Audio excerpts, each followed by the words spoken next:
할렐루야, 엘센트로 한인교회 천중구 목사입니다. 오늘은 성경계는 11번째 시간 신약 내용 개설에 대해서 말씀을 나눠보겠습니다. 신약 성경도 역시 역사서가 있고요. 또 복음서, 또 기타 여러 서신서가 있습니다. 역사서는 예수님의 사건, 즉 생애와 교훈에 관한 그 사복음서와 초대교회 역사인 사도행전으로 나뉘게 됩니다. 사복음서는 공간복음이라 할 수 있는 마태복음, 마가복음, 누가복음을 이야기하죠. 그리고 제4복음, 그러니까 복음서 하면은 요한복음까지 포함이 됩니다. 이 공간복음은 즉 같은 관점에서 보았다는 그런 말씀이기 때문에 마가복음이 제일 먼저 기록이 되었고 누가, 마태복음이 각각 마가복음을 많이 참조를 하게 됩니다. 그리고 요한복음은 특별한 책이기 때문에 설명을 잠시 후에 드립니다. 자, 동일한 관점에서 예수님의 생애와 교훈의 외면적, 사실적인 기록을 한 것이 공간복음이었죠. 그럼 요한복음은 내면적으로 훨씬 깊게 영적 의미를 부여해서 기록한 책입니다. 신학적인 많은 내용을 담고 있지요. 흔히 우리가 마태, 마가, 누가, 요한복음을 보면 마태복음은 왕으로서 오신 예수 그리스도, 마가복음은 종으로서 오신 예수 그리스도, 누가복음은 인자, 하나님의 아들로서 오신 예수 그리스도, 그리고 요한복음은 특별하게 여러 모습으로 신학적인 모습을 담고 있고, 그리고 7가지 기적과 표적을 통하여 예수 그리스도를 증언하는 그러한 책입니다. 이러한 두 번째 그 서신서가 있는데 신약성경에는 특별히 그 27권 중에 반 이상을 거의 쓰신 바울 서신과 일반 서신으로 나눌 수가 있습니다. 바울 서신은 교회에 보낸 서신입니다. 그러니까 로마 교회, 고린도 교회 이런 식으로요. 쓴 책이 가장 그 백미 중에 백미라 할 수 있는 로마서, 고린도 전후서, 갈라디아서, 에베소서, 빌립보서, 골로새서, 데살로니가 전후서를 바울 서신 가운데에 교회에 보낸 서신이라고 말할 수가 있습니다. 이것과 개인에게 보낸 서신이 있습니다. 디모데 전후서, 디도서, 빌레몬서 등으로 나눌 수가 있습니다. 그래서 교회에 보낸 서신은 지명이 붙어 있고 개인에게 보낸 서신은 개인 이름이 붙어 있습니다. 특별히 옥중에서 보낸 그 서신이 에베소서, 빌립보서, 골로새서입니다. 물론 목회 서신도 있고요. 이러한 일반 서신을 보면 또한 히브리 그리스도인 서신으로 특정한 그 개인이나 교회 쓴 것이 아니라 히브리서를 제외하고는 글 쓴 기자, 즉 발신인이 있죠. 이름이 붙어 있습니다. 예를 들어서 히브리서, 야고보서, 베드로전후서, 요한 1, 2, 3서, 유다서, 요한계시록. 물론 히브리서는 바울의 저자하게 대해서 여러 의견들이 있습니다만은 하여튼 히브리서만큼은 바울 서신을 하지 않고 일반 서신으로 분류하고 있습니다.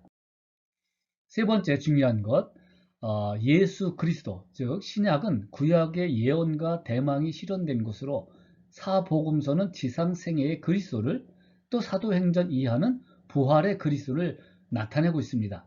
그런 거점, 즉 레퍼런스 포인트는 모두 예수 그리스도입니다.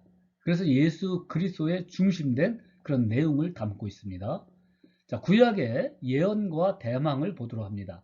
아브라함을 보면 예수 그리스도의 지상 생애 때를 보고 기뻐했습니다. 그러니까 아브라함이 기뻐한 것은 장차 오실 메시아로 인하여 그 민족이 복을 받게 열국의 아비가 되게 하리라, 메시아를 바라보면서 기뻐했다는 겁니다.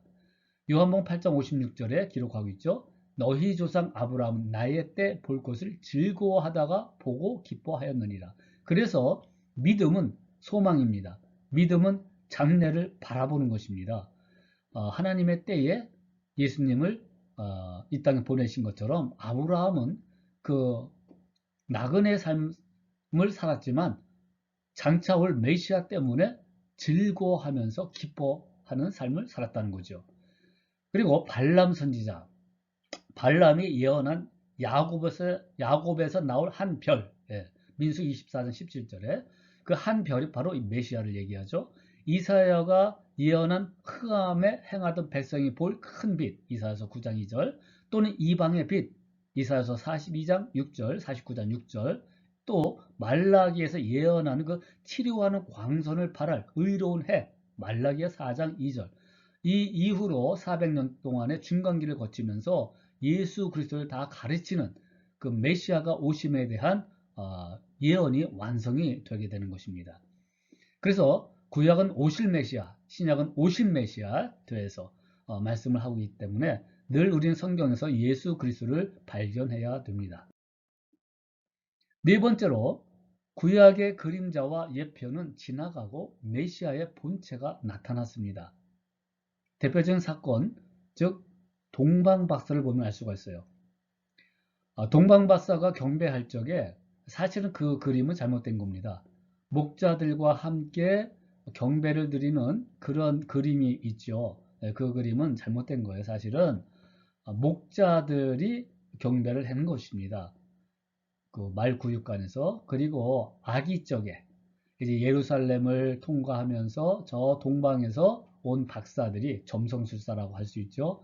이 사람들이 아기 예수님을 만나러 오는 장면들이 그건 좀 기간이 흐르면서 일어난 일들입니다. 황금과 몰약과 유향, 이런 것들이 다 주님을 예비하는 그러한 선물이었죠. 황금은 왕이신 예수 그리스도, 몰약은 이 시신을 닦는 거기 때문에 부패하지 않도록. 그래서 예수님의 십자가 사건, 그리고 유황은 뭘 얘기합니까? 향 아니겠어요? 예. 그래서 예수 그리스도의 그 부활하심, 이런 부분들을 예표하는 모습입니다. 그래서 동방박사께서 이런 그 동방박사는 이방 세계의 철학과 종교와 윤리와 환상을 하나로 대표한 자들입니다. 그런데 이들이 마태복음 2장 2절에 보니까 유대인의 왕으로 나신 이가 어디 계시냐, 우리가 동방에서 그의 별을 보고 그에게 경배하러 왔노라 하니. 당시에 점성술사가 어떻게 보면 과학자가 될 수도 있고 종교 지도자가 될 수가 있고 또 귀족이 될 수가 있습니다. 이들이 유대인의 왕으로 나신 예수 그리스도를 경배하러 온 것입니다. 그의 별, 특별한 별이죠. 예, 계시를 보여주는 그런 별입니다.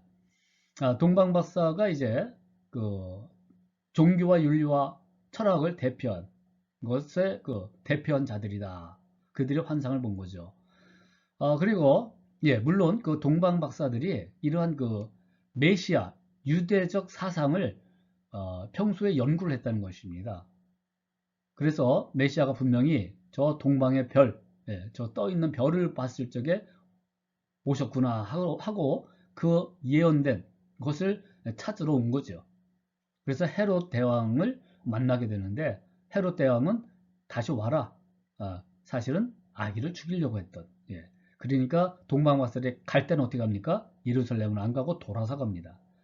자, 이러한 중요한 사건들이 있는데 메시아에 대해서 설명을 하고자 동방박사를 등장시킵니다.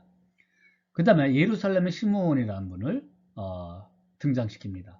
누가복음 2장 30절에 보니까 내 눈이 주의 구원을 보았사오니 이는 만민 앞에 예비하신 것이요 이방을 비추는 빛이요 주의 백성 이스라엘의 영광이니다 하니. 즉 시므온은 한마디로 얘기하면 또 선지자적인 모습을 가지고 있어요. 그래서 그가 예수님을 증언합니다. 주의 구원을 보았사오니 만민 중에 예비하신 것이요 이방을 비추는 빛이요 주의 백성 이스라엘의 영광이니다 하니. 예수님께서 이 땅에 오신 것, 그리고 십자가에 죽으심, 부활하심, 약속하심, 구원을 보게 하신 거죠. 그래서 신약의 그리스도는 과거 2000여 년간 그리스도인들에게 승리 또 구원을 주신 그리스도이심을 보여줍니다. 결론적으로 이 그리스도에 관해서 우리가 아는 바 성경에 기록된 사실들이 성경 밖에 있는 사실이 아니라는 겁니다. 즉 성경 안에 있는 사실이며 동시에 히스토리, 역사가 되는 것입니다. 어떤 사람들은 나는 그리스도는 믿을 수 있으나 성경은 믿을 수 없다고 말한다면 그것은 심히 어리석은 말이 됩니다. 그건 믿음이 아니에요. 성경을 믿는다는 것은 메시아가 이 땅에 오시고 구원의 완성을 이루셨다는 것을 믿게 되는 것이고, 또 예수를 믿는다는 것은 우리 성경을 하나님의 무언 말씀으로 믿는 것입니다. 예수 그리스도와 성경 말씀은 뗄래야 뗄 수 없는 그런 관계입니다. 세 번째로, 우리가 믿고 구원받은 그 그리스도는 성경에 계시한 그리스도입니다. 즉 성육신, 십자가, 부활, 승천하여 하나님 우편에 앉아 계시며 또 앞으로 재림하실 그 그리스도가 되시는 것입니다. 그러므로 우리가 이제 마지막 남은 약속이 있죠. 재림의 주를 바라보면서 이 땅을 살아가야 됩니다. 우리 가운데 찾아오신 예수님, 두세 사람이 모이는 곳에 우리 하나님 함께 하신다는 것처럼, 또한 하나님의 말씀을 통하여 영이신 그분이 우리 안에 오신 것처럼 그 그리스도와 함께 사는 삶을 살아야 됩니다. 그리고 재림의 주님을 소망하면서 살아야 됩니다. 여러분, 재림은요, 종말의 사건은요, 우리에게 두려움을 주고자 하는 게 아니라 우리에게 축복의 말씀이에요. 약속이에요. 승리의 약속입니다. 그러므로 우리가 두려워하지 말고 그리스도와 함께 늘 주님을 대망하며 사는 삶을 살아야 할 것입니다. 이제 이 신약성경을 통해서 주시는 하나님의 그 계시적 사건들, 언약을 통해서 주시는 하나님의 놀라우신 그 은혜들을 그리스도를 통하여 발견할 수 있는 귀한 시간이 되기를 주님의 이름으로 축복합니다.